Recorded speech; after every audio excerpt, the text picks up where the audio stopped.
Hello students, तो आज से हम स्टार्ट करने वाले एक नया चैप्टर जो कि है सॉलिड स्टेट। सॉलिड स्टेट में हम क्या-क्या पढ़ेंगे, यहाँ पर आप देख सकते हो सारा सिलेबस यहाँ पर लिखा हुआ है। तो आज से हम इस चैप्टर को स्टार्ट करने वाले जिसमें कि सारे टॉपिक्स को हम कवर करेंगे। तो सबसे पहला जो यहाँ पर टॉपिक है वो है nature of the solid state, जिसको कि आज हम इस वीडियो में कवर करने वाले हैं। तो चलो स्टार्ट करते हैं। तो इस वीडियो में सबसे पहले हम देखेंगे नेचर ऑफ सॉलिड स्टेट में दो चीजों के बारे में, क्रिस्टलाइन सॉलिड के बारे में और एमरफस सॉलिड के बारे में।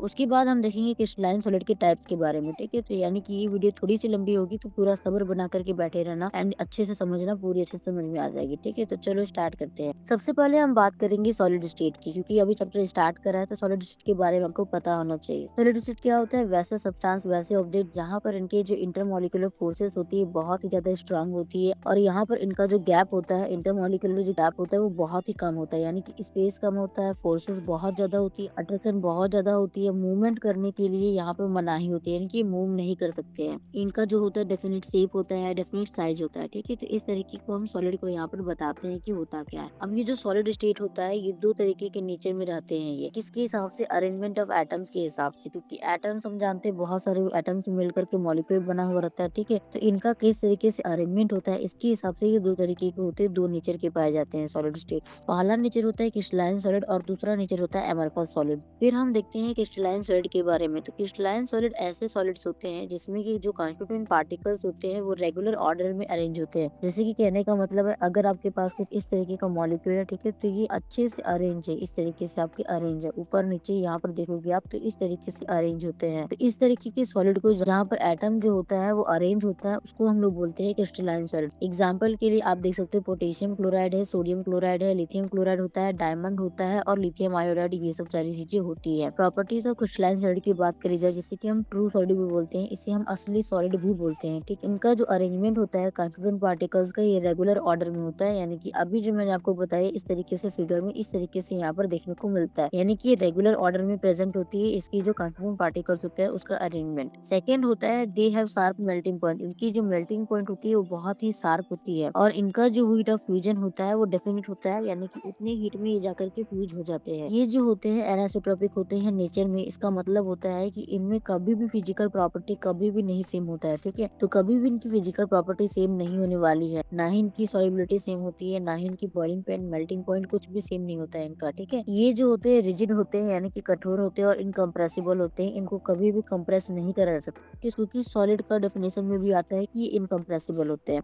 सिक्स पॉइंट है क्रिस्टलाइन सॉलिड जो होते हैं इनको आप कट करोगे तो रेगुलरली ये कट होगा। ठीक है, और शार्प एजेस आपको देखने को मिलेगा अगर आप नाइफ से काटते हो। जैसे कि अगर आप इस तरीके से यहाँ पर मॉलिक्यूल प्रेजेंट है, ठीक है, और आपने यहाँ पर इसको इस तरीके से बीच से काट दिया, ठीक है, तो यहाँ पर आपको शार्प एजेस देखने को मिलेगा, या फिर यहाँ से काट दिया तो शार्प एजेस देखने को मिलेगी और रेगुलरली कट होता है। ठीक है, ऊपर जो पैटर्न दिखेगा वही पैटर्न नीचे भी दिखने वाला है। इस तरीके के सॉलिड को हम लोग बोलते हैं क्रिस्टलाइन सॉलिड। तो ये था पहला नेचर। सेकेंड नेचर होता है एमरफस सॉलिड। तो वैसे सॉलिड जिनके जो कॉन्स्टिट्यूएंट पार्टिकल्स होते हैं वो इरेगुलर मैनर में अरेंज होते हैं, उसे हम एमरफस सॉलिड बोलते हैं। ये कहीं भी प्रेजेंट हो सकता है, ठीक है, इस तरीके से कहीं पर भी प्रेजेंट होगा ये, तो इसको हम लोग बोलते हैं एमरफस सॉलिड।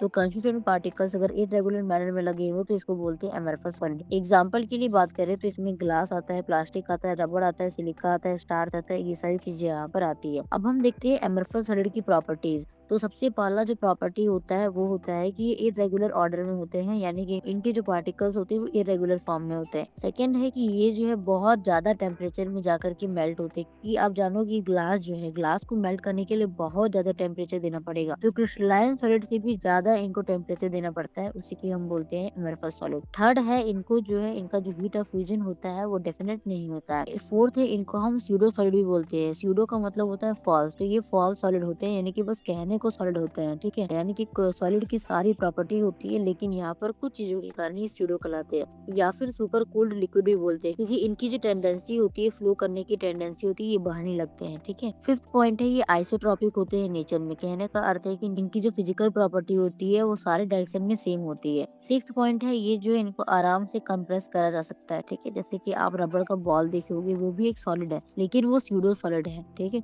वो भी जगह घेरती है, वो भी इसके कंटेंट पार्टिकल्स होते हैं लेकिन वो इरेगुलर होता है, उसको जब कंप्रेस करोगे दबाओगे तो वो दब जाता है। ठीक है, तो ये कुछ एक्सटेंट तक दबता है। तो अब हम आगे बढ़ेंगे तो यहाँ पर हम पढ़ेंगे टाइप्स ऑफ क्रिस्टलाइन सॉलिड के बारे में, क्योंकि हम नेचर के बारे में पढ़ रहे हैं तो यहाँ पर हमें क्रिस्टलाइन सॉलिड जो कि ट्रू सॉलिड होता है उसके बारे में जानना जरूरी है। ठीक है, तो इसमें 4 तरह के क्रिस्टलाइन सॉलिड आते हैं। पहला आता है आयनिक सॉलिड, फिर होता है मॉलिक्यूलर सॉलिड, फिर आता है नेटवर्क और कोवलेंट सॉलिड, या फिर आपका मेटेलिक क्रिस्टल। ठीक है, तो चारों के बारे में हम पढ़ने वाले हैं। बेसिकली हमने केमिकल बॉन्डिंग चैप्टर में ये सारी चीजें पढ़ रखी है कि होता क्या है, फिर भी यहाँ पर हम एक बार और देखेंगे।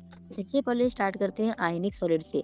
आयंस का मतलब तो आप समझते होंगे कैटायंस और एनायंस। ठीक है, तो वैसा सॉलिड जो कि कैटायंस और एनायन के चेन से बना होगा उसी को हम बोलते हैं आयनिक सॉलिड। तो हम लिखेंगे दो solid in which solids are made up of charged ions are called ionic solid.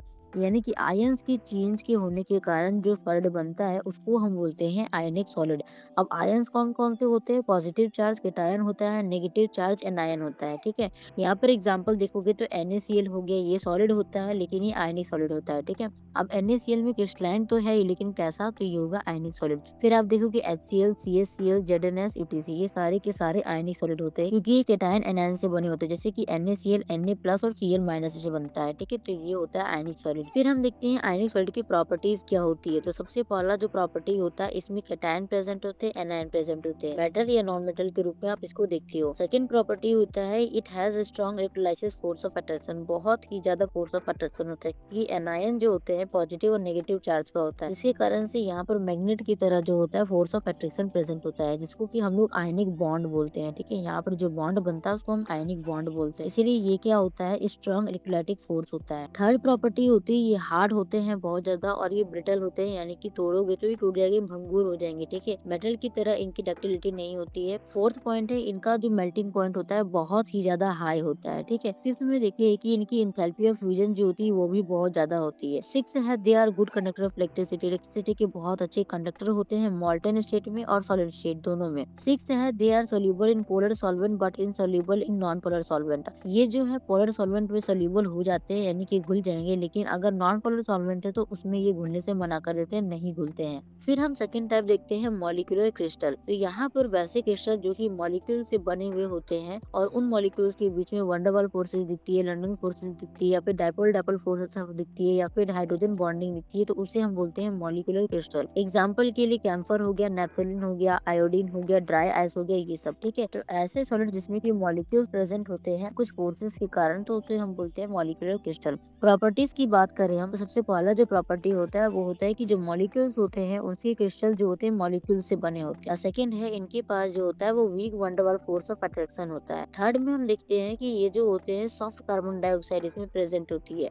Four है इनकी मेल्टिंग पॉइंट बहुत ही कम होती है और ये इलेक्ट्रिसिटी के इंसुलेटर होते हैं, यानी कि इलेक्ट्रिसिटी को पास नहीं करते हैं। सिक्स्थ है they have low enthalpy of fusion, और जो इनकी एंथैल्पी ऑफ फ्यूजन होती है वो भी बहुत कम होती है। थर्ड आता है नेटवर्क एंड कोवलेंट क्रिस्टल, जो कि हमने सेकंड टाइप में बताया था लेकिन यहाँ पर आपको थर्ड में बता रहे हैं, कोई दिक्कत नहीं है। तो कोवलेंट क्रिस्टल या फिर नेटवर्क क्रिस्टल क्या होता है? तो ऐसे सॉलिड जिसके कॉन्स्टिट्यूएंट पार्टिकल जो होते हैं वो क्या होते हैं, कोवलेंट बॉन्ड के द्वारा जुड़े होते हैं। कोवलेंट बॉन्ड क्या होता है, जब शेयरिंग करके कोई बॉन्ड बनता है तो उसे हम बोलते हैं कोवलेंट बॉन्ड। जैसे कि आपको पता होगा कि कोई एक जो है अपना इलेक्ट्रॉन देता है, दूसरा भी अपना इलेक्ट्रॉन देता है, और दोनों आपस में शेयर करके जब कोई बॉन्ड बनाते हैं तो उसको कोवलेंट बॉन्ड बोलते हैं। ठीक है, तो इस तरीके के बॉन्ड जहाँ पर देखने को मिलेंगे, जिस मॉलिक्यूल में देखने को मिलेंगे, जिस कॉन्स्टिट्यूएंट पार्टिकल्स में देखने को मिलेंगे, उस तरीके के सॉलिड को हम बोलते हैं नेटवर्क या फिर कोवलेंट क्रिस्टल सॉलिड। तो इसकी प्रॉपर्टीज की बात करें तो इनमें एटम्स प्रेजेंट होते हैं। ठीक है, सेकेंड यहाँ पर देखेंगे कि इनमें कोवलेंट बॉन्ड भी प्रेजेंट होता है। इनकी मेल्टिंग पॉइंट बहुत ही ज्यादा हाई होती है और ये इंसुलेटर होते हैं, ग्रेफाइट को छोड़कर के बाकी सारे के सारे इंसुलेटर होते हैं। इंसुलेटर का मतलब है जो कि इलेक्ट्रिसिटी पास नहीं करते, हीट पास नहीं करने देते हैं।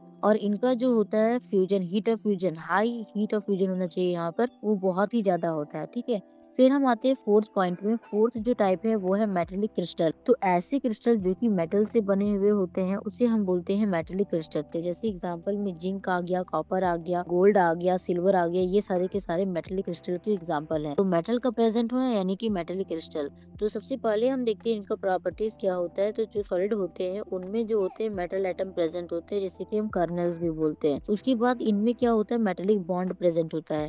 थर्ड हम देखते हैं हार्ड होते हैं, मेलिएबल होते हैं, डक्टाइल होते हैं। हार्ड का मतलब समझते होंगे आप, बहुत ही कठोर होता है, मैलिएबल होते हैं। पतली चादर में आप इसको कन्वर्ट कर सकते हैं। डक्टाइल होते हैं, बहुत ही पतले तार इससे बना सकते हैं। जैसे कि यानी कि इनमें खिंचाने की क्षमता होती है, इसे पीट करके चादर बनाने की क्षमता होती है। फोर्थ पॉइंट है, ये गुड कंडक्टर होते हैं इलेक्ट्रिसिटी के, सॉलिड में और मोल्टन स्टेट दोनों में, ठीक है। फिफ्थ पॉइंट में देखते हैं, इनकी जो इंथैल्पी ऑफ फ्यूजन होती है वो मॉडरेट होती है। तो ये था हमारा टाइप्स ऑफ क्रिस्टलाइन सॉलिड, जिसमें कि हमने 4 टाइप्स देखे, ionic solid, covalent solid, metallic solid and molecular crystal. तो आई होप आपको समझ में आया होगा कि हमने आज क्या देखा। जो मेन मोटिव था वो हमने बताया था नेचर ऑफ सॉलिड स्टेट के बारे में, जिसमें कि हमने 2 टाइप देखी, क्रिस्टलाइन के बारे में देखा, एमरफस के बारे में देखा। इन दोनों के बीच में जो डिफरेंस है वो बहुत ही मेन है। तो यहाँ पर जो भी मैंने यहाँ पर बताया है उसको सेम टू सेम आप बॉक्स में बना करके दिखा सकते हो, ठीक है। तो हमने यहाँ पर क्रिस्टलाइन के बारे में पढ़ा, उनकी प्रॉपर्टीज पढ़ी, उनकी टाइप्स पढ़े, फिर हमने एमरफस पढ़ा और उनकी प्रॉपर्टीज पढ़ी। तो अगर आपको वीडियो हेल्पफुल लगी होगी, वीडियो जो है सा भी समझ में आ रहा है, तो वीडियो को शेयर जरूर कर देना, वीडियो को लाइक करें, चैनल को सब्सक्राइब करें। मिलते हैं नेक्स्ट वीडियो में, जहाँ पर हम नए टॉपिक्स को पढ़ रहे होंगे सॉलिड स्टेट की। Thank you.